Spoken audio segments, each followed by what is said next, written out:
یہ لوگ کہتے ہیں جی کہ ہم تو گئے تھے عامل کے پاس، اب مسئلہ حل ہو گیا، تو آپ تو کہہ رہے ہیں جانا نہیں چاہیے، تو ہم تو گئے، مسئلہ تو حل ہو گیا، تو یہ کیا ان کو کیسے سمجھائیں؟ یعنی سمپل یہ ہے کہ ہمیں تو فائدہ ہوا بلیک میجک والے کے پاس جا کے، آپ کو ہوا یا نہیں ہوا، ہمیں تو فائدہ ہوا ہے نا۔ صحیح، میرا تو کام بن گیا جادو کے۔ دیکھیں سب سے پہلے علی بھائی سمپل بات یہ ہے کہ فائدہ مقصد نہیں ہے دنیا میں، ہمارا مقصد وما خلقت الجن والانس الا لیعبدون، اللہ رب العزت کی عبادت ہے۔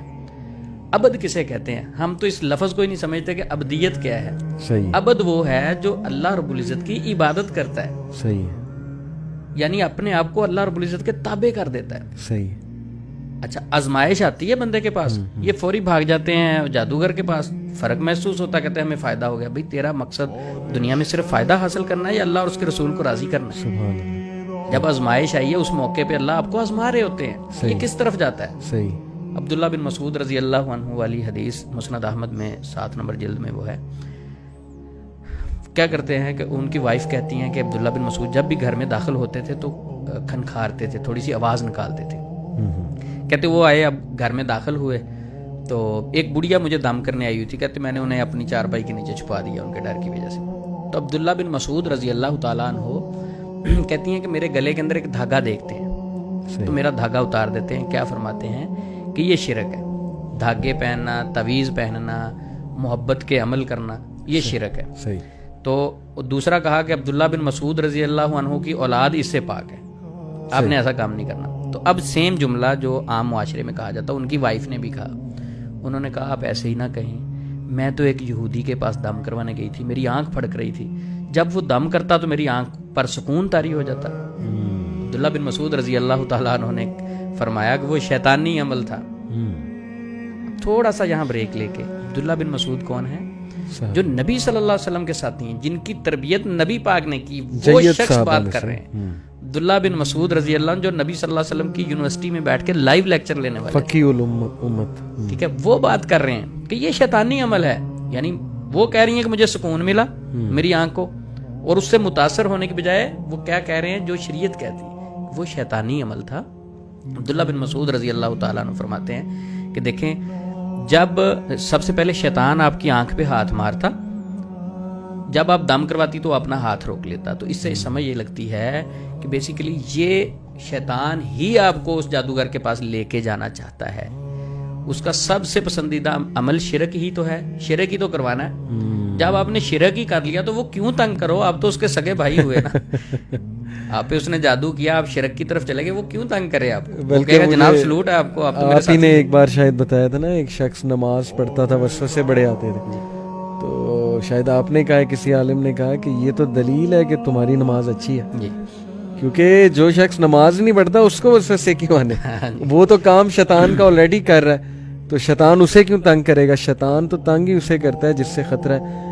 تو یہ آسان الفاظ میں اس کو اس طرح سمجھاؤں اور آڈینس کو بھی سمجھانا چاہوں گا کہ شیطان کا مین مقصد ہے ہم سے شرک کروانا، ہمارا عقیدہ اللہ کے حوالے سے ویک کرنا، کیونکہ جب عقیدہ ویک ہو جائے گا ہماری بیس ویک ہو جائے گی، جب ہماری بیس ویک ہے پھر وہ ہمیں ہاتھوں چنے چبوائے گا، ناکوں چنے چبوائے گا، اور ہمیں جو ہے وہ اپنے ظاہر ہے چنگل میں پھنسائے گا، اور بہت کچھ کر سکتا ہے کیونکہ اس نے ہماری بیس ہلا کے رکھ دیا۔ پھر وہ ہمیں ذلیل بھی کرے گا، پھر وہ ہمیں نیچ بھی دکھائے گا، نیچ دکھا کے ہنسے گا کہ یہ ہے تمہاری اوقات انسانوں کہ تم مرغی جو ہے وہ اس کا ذبح کر کے وہ نہر میں پھینک رہے ہو، پتہ نہیں غلیظ گندی حرکتیں تم کر رہے ہو، تو ہنستا ہوگا وہ تو انسانوں کی ایسی جو ہے وہ حرکتیں دیکھ کے۔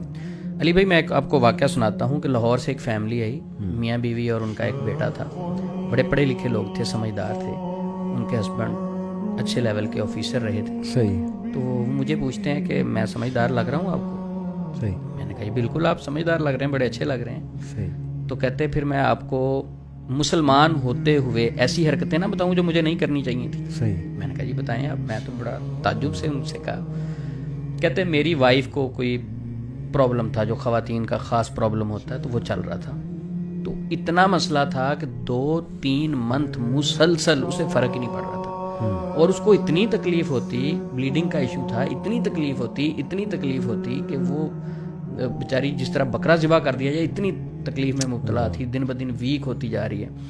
بہرحال کہتے ہیں ہم نے ہاسپٹل میں اسے داخل کروایا، دم شم بھی کروائے، हॉस्पिटल में दाखिल थी तो एक भाई ने कहा कि देखें एक ईसाई अमल है, लाहौर में ही है और उसकी 90 साल एज है, आप उसके पास एक बार चले जाओ दम करवाने मेरे कहने पे। एक बार कहते उसने इतनी मिन्नतें की, हमने कहा चलें ये भी जाके देख लेते हैं, ईसाई है फिर क्या हुआ। कहते हैं हमने डॉक्टर से ना झूठ बोला, वो हस्बैंड उसके कहते हैं कि मेरी ना वाइफ ज़रा हॉस्पिटल में रह रहा है कि तंग आ गई तो मैं इसको थोड़ा सा बाहर घुमा के ले आऊँ, ज़रा ज़हन फ्रेश हो जाए। कहते जाना हमने दम करवाना था। उस्मान भाई कहते हैं कि हम उसको वहाँ से लेके निकले, मैं उस आमल के पास गया, वो सिगरेट पी रहा था। अच्छा। कहता मैं पढ़ा लिखा लग रहा हूँ। फिर उसने पूछा, कहते मुझे उसने कहा हाथ आगे करो। कहते मैंने हाथ आगे किया, उसने सिगरेट की वो राख थी मेरे हाथ पे फेंकी, कहता खा लो।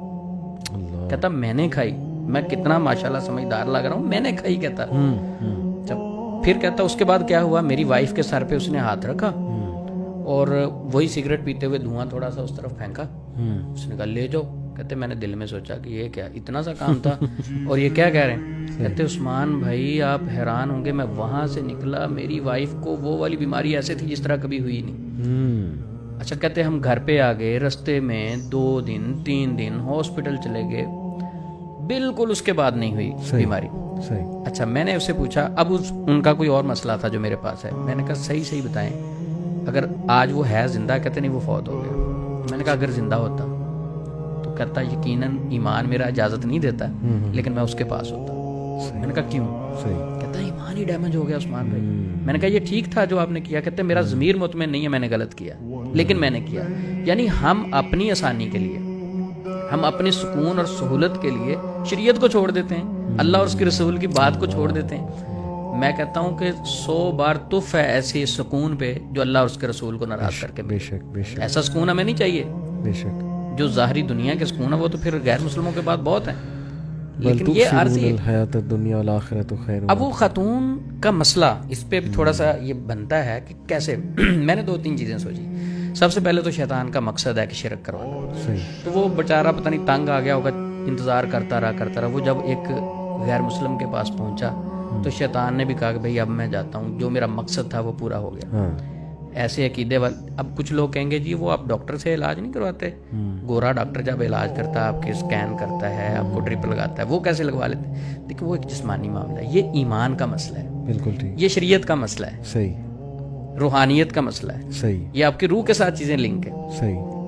तो अब वो 2 चीज़ें हैं यहाँ। एक तो उसका शैतान का मकसद था कि ये किसी ब्लैक मैजिक वाले के पास जाएं और अपने ईमान से हाथ धो बैठे, कुरान को छोड़ के। देखें उसने ईसाई ने को कुरान पढ़ के तो दम करना नहीं था, कुरान को छोड़ें, शरीयत को छोड़ें तो मैं आपको छोड़ देता हूँ। तो उन्होंने छोड़ा तो शैतान ने भी छोड़ दिया। दूसरा ये था कि हो सकता है वो जो मेडिसिन ले रहे थे हॉस्पिटल में, अल्लाह रब्बुल इज़्ज़त ने उस दिन उस टाइम उनको शिफा देनी हो, लेकिन वो उस रास्ता गलत इख्तियार कर लिया, शिफा उसी टाइम ही मिल उसकी वजह से ईमान भी चला गया तो आजमाइश में फेल हो गए, आजमाइश में फेल हो गए। अच्छा ये अली भाई अगर 5 मिनट के लिए हम सोचें, अगर मेरी एज 30 साल है तो मैं थोड़ा सा सोचूं कि पता ही नहीं चलता 30 साल किधर गए। अल्लाह। किसी की 60 साल है, उस बुजुर्ग से पूछें वो कहेगा 60 साल भी ऐसे गुजर गए। जब ये आर्जी सी जिंदगी है, इस आर्जी सी जिंदगी को गुजारने के लिए हम दुनिया के सुकून मांगते हैं।